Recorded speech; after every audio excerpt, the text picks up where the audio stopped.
Banyak orang yang percaya sekolah adalah investasi buat kita jadi kaya raya. Dengan lo sekolah, katanya lo bisa dapat kerja dan makin pintar buat cari duit. Tapi kenapa di saat makin banyak nih orang yang udah sekolah, kondisi ekonomi kita itu ya masih parah aja. Orang miskin di Indonesia masih melonjak drastis ya tahun ini. Orang yang nganggur juga ada lebih dari 7 juta, cuma turun 4.000 dibanding tahun kemarin. Bahkan masih ada 109 juta orang yang gajinya di bawah UMP. Fenomena ini pun akhirnya bikin gue bertanya-tanya ya, kenapa setelah lulus sekolah kita masih susah aja buat cari uang? Apakah ada yang salah dengan sistem pendidikan ini? Welcome to Kelas Kehidupan by 1%. Hari ini kita bakal bahas alasan kenapa sekolah kagak ngajarin kita soal uang. Enjoy.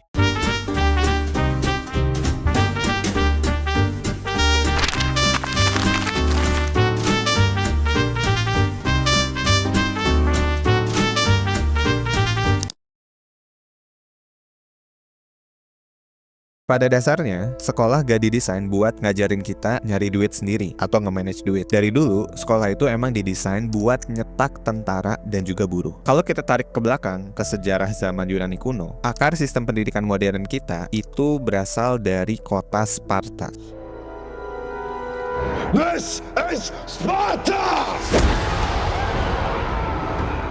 Sparta itu kota militer terkuat di zaman Yunani kuno. Mereka nerapin sistem pendidikan yang namanya adalah agoge. Ini gue nggak tahu ya pronunciation-nya bener atau enggak, tapi kalau gue baca namanya agoge. Anak umur 7 tahun diambil negara dan dimasukin ke asrama militer. Tujuannya cuma satu, mencetak warga negara yang nurut dan siap mati berperang buat negara. Kalau di Sparta nih, misalnya lo gak mau jadi tentara, ibaratnya lo malah cari duit lewat dagang atau bisnis, keberadaan lo itu bakal dianggap hina karena itu kerjaan budak. Warga negara Sparta itu tugasnya ya emang cuma satu, yaitu berperang. Jadi dari sini udah kelihatan ya, akar dari sejarahnya aja, sistem pendidikan itu emang dirancang anti ekonomi, biar bisa cetak warga negara yang patuh, bukan pebisnis yang mandiri. That's why di masa modern ini, sistem operasional sekolah itu dirancang kayak simulasi pabrik. Ada lonceng buat nandain kapan lo harus istirahat dan pulang. Lo dan kawan-kawan juga harus duduk rapi ya, menghadap ke depan. Harus minta izin dulu bahkan kalau mau ke toilet, sampai ke diajarin buat mengerti instruksi buku dan gak boleh ngebantah guru. Nah, yang jadi pertanyaan berikutnya adalah, kenapa sih harus banget nyetak warga negara yang patuh? Kenapa sih warganya gak dibebasin aja buat mikir dan hidup sesuai yang mereka mau? Kalau menurut sejarah, ada kerajaan yang akhirnya kalah perang karena warganya kebanyakan mikir sendiri. Dan ini terjadi di abad ke-18 ya, dari kerajaan Prusia atau yang sekarang itu udah jadi Jerman. Waktu itu, mereka kalah perang lawan pasukan Napoleon karena tentaranya gak bisa nurut. Mereka tuh kebanyakan mikir sendiri dan gak patuh sama komando. Akhirnya, mereka bikin kurikulum sekolah rakyat atau Volksschule. Nah, ini gue nggak tahu ya pronunciation-nya benar atau enggak, tapi kalau gua baca adalah Volksschule yang cuma ngajarin agama, ketaatan, dan juga cara membaca seadanya. Anak-anak di sekolah ini dididik buat jadi tentara yang disiplin dan pekerja yang taat. Bahkan tujuan kurikulum ini memang untuk membatasi kehendak bebas atau free will dari para muridnya. Sistem Prusia ini kemudian diadopsi sama Amerika dan seluruh dunia waktu masa revolusi industri. Waktu itu orang kaya butuh ribuan buruh. Nah, salah satu pionir yang membentuk sistem sekolah kita sekarang, Rockefeller, senang banget nih sama sistem pendidikan Prusia ini. Dari kurikulum sekolah rakyat, ini mereka bisa menghasilkan buruh yang bisa datang on time tiap lonceng bunyi, bisa baca instruksi dan gak ngebantah atasan, dan juga mereka gak protes kerjain tugas yang sama selama 8 jam setiap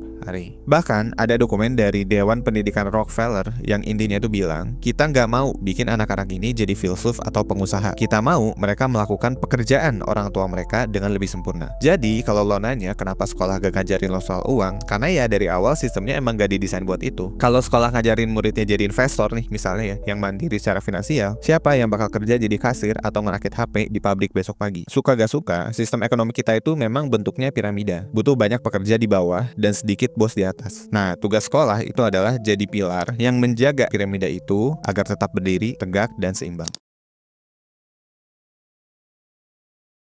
Oke, kalau sekolah emang didesain kayak simulasi pabrik yang intinya mencetak pekerja, kenapa justru ilmu yang diajarin guru ke kita itu seringkali gak nyambung sama dunia kerja? Kenapa kita belajar fisika, kimia, atau biologi yang mungkin kagak kepake di dunia kerja? Nah, jadi gini, dari dulu kurikulum pendidikan itu dibagi dalam 2 kelas. Ada yang namanya itu liberal arts, yang belajar ilmu kayak filsafat, astronomi, sejarah, atau seni. Kurikulum ini buat bangsawan yang gak perlu kerja buat cari duit. Yang kedua adalah serval arts yang belajar ilmu pertukangan, dagang, dan juga akuntansi. Kalau yang ini buat rakyat miskin, biar mereka tuh bisa makan. Nah masalahnya, sekolah modern itu emang campuran yang gak jelas aja. Sistemnya tuh kayak pabrik buat buruh, tapi kurikulumnya liberal arts buat bangsawan. Bahkan ada satu ilmuwan ya, yang bisa lo lihat di layar, yang bilang kalau fenomena ini tuh disebut conspicuous consumption di konteks ilmu. Bangsawan itu gengsi banget kalau harus mikirin duit. Gak ada tuh di kamus mereka kata kerja buat cari uang. Justru simbol status tertinggi adalah ketika lo bisa menghabiskan waktu mempelajari hal-hal yang gak berguna secara praktis, cuma buat nunjukin kalau lo itu kaya banget sampai gak perlu kerja. Sekolah kita mewarisi gengsi ini. Kita diajarin buat pintar kalau bisa ngomong hal yang abstrak dan teoritis, tapi kita akan dianggap bodoh, matre, dan kapitalis kalau ngomongin cara cari uang di sekolah. Ditambah lagi, guru dan dosen kita di sekolah itu kebanyakan pegawai, bukan praktisi bisnis. Jadi mereka cuma mengajarkan apa yang ada di buku teks, bukan apa yang terjadi di lapangan. Akibatnya apa? Ya kita lulus dengan otak yang penuh dengan gengsi bangsawan, merasa pintar karena punya gelar, tapi nggak ada skill buat survive, cari makan, atau cari duit.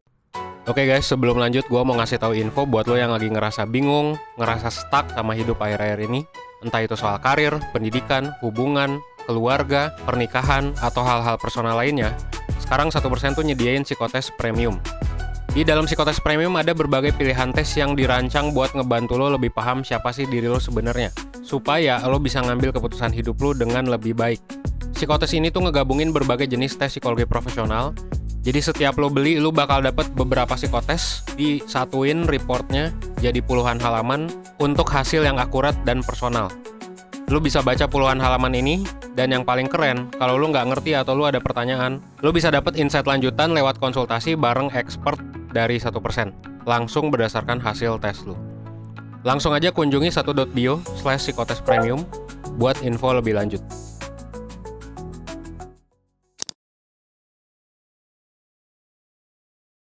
Gara-gara sekolah nggak ngajarin skill cari duit yang real, banyak lulusan S1 sekarang yang stuck. Cari kerja susah karena saingannya tuh banyak, tapi mau bikin bisnis sendiri juga bingung, mulainya dari mana. Akhirnya nggak sedikit ya dari para fresh graduate yang mutusin lanjut S2, abis itu S3 dulu, dengan harapan bisa dapat kerjaan yang lebih baik. Nah disinilah terjadi fenomena Ponzi scheme akademik, terutama di beberapa jurusan sosum yang nggak punya pasar industri yang jelas. Jadi skema Ponzi ini pada dasarnya adalah skema investasi bodong, di mana keuntungan member lama dibayar pakai duit member baru, bukan dari bisnis beneran. Nah, di dunia akademik, banyak lulusan S2 dan S3 yang akhirnya cuma bisa kerja jadi dosen. Kerjanya ngapain? Ngajarin mahasiswa baru, nanti mahasiswa itu lulus, jadi dosen lagi, buat ngajarin mahasiswa baru lagi. Dan ini siklusnya terus aja muter kayak gitu. Guru mencetak guru untuk mencetak guru. Siklus ini jalan terus tanpa menghasilkan value ekonomi yang nyata di luar kampus. Nah terus, gimana nasib lulusannya yang mau keluar dari siklus ini? Bayangin ya, udah sekolah tinggi-tinggi, bayar biaya kuliah yang mahal banget, mungkin sampai harus ngutang sana sini ya. Pas udah lulus, kerjanya di posisi yang sebenarnya bisa dikerjain sama lulusan SMA. Even banyak teman gue yang udah S2, bahkan sampai ke luar negeri, dan kerja di Indo dengan gaji yang cuma sedikit di atas UMR. Dan itu pun mereka kerja di posisi yang gak butuh gelar S2. Kenapa bisa kayak gini? Karena ya tadi, selama bertahun-tahun lo kuliah S1, S2, sampai S3, lo cuma sibuk belajar teori-teori bangsawan tadi. Lo gak diajarin skill buat nyiptain value yang mau dibayar mahal sama orang lain di pasar kapitalis. Pasar gak peduli ya sebenarnya lo punya gelar apa. Pasar itu cuma peduli lo bisa bikin apa buat gue. Dan sayangnya sekolah sering lupa ngajarin jawaban dari pertanyaan itu. Nah terus solusinya gimana? Apakah gak usah sekolah aja? Nggak juga ya, karena ya kalau nggak sekolah itu sebenarnya terlalu ekstrim. Sekolah itu tetap penting sebenarnya buat membangun logika dasar, sosialisasi, dan juga dapat ijazah buat ngelamar kerja. Tapi berhenti berharap sekolah itu bisa bikin lo kaya. Stop juga mikir kalau sekolah lagi adalah jadi solusi buat lo bisa dapat kerjaan yang lebih baik. Kita harus belajar dari cara raja-raja zaman dulu itu dididik. Misalnya kayak Alexander the Great ya. Dia itu dulu dididik privat sama Aristoteles. Aristoteles ini gak ngajarin Alexander biologi. Dia itu ngajarin logika, retorika, dan juga strategi. Jadi Alexander itu diajarin buat jadi tuan atas dirinya sendiri, bukan jadi sekrup mesin buat orang lain. Buat kita di zaman modern, artinya pertama kita harus pisahin ya, mana sekolah, mana belajar. Sekolah itu buat cari nilai ya, dan belajar itu kita bisa buat cari uang. Kedua, itu cari mentor. Ilmu buat cari uang itu nggak ada di buku paket. Lo harus mau untuk belajar sendiri. Yang ketiga, pelajari servile arts tanpa gengsi. Belajar jual jualan, belajar negosiasi, belajar public speaking, belajar pajak. Jangan ngerasa kepintaran buat belajar hal-hal teknis yang menghasilkan duit. Sekolah mungkin didesain buat bikin lo jadi pekerja, tapi keputusan buat jadi player atau jadi NPC di zaman sekarang itu 100% ada di tangan lo sekarang. Kalau lo suka video-video kayak gini, kita juga pernah bikin video yang kayak gini ya. Lo bisa klik aja video yang sebelah kiri, atau lo juga bisa tonton rekomendasi kita yang ada di sebelah kanan. That's all for today. Gue Danang dari 1%. Jangan lupa bahagia dan jangan lupa hidup seutuhnya. Thanks.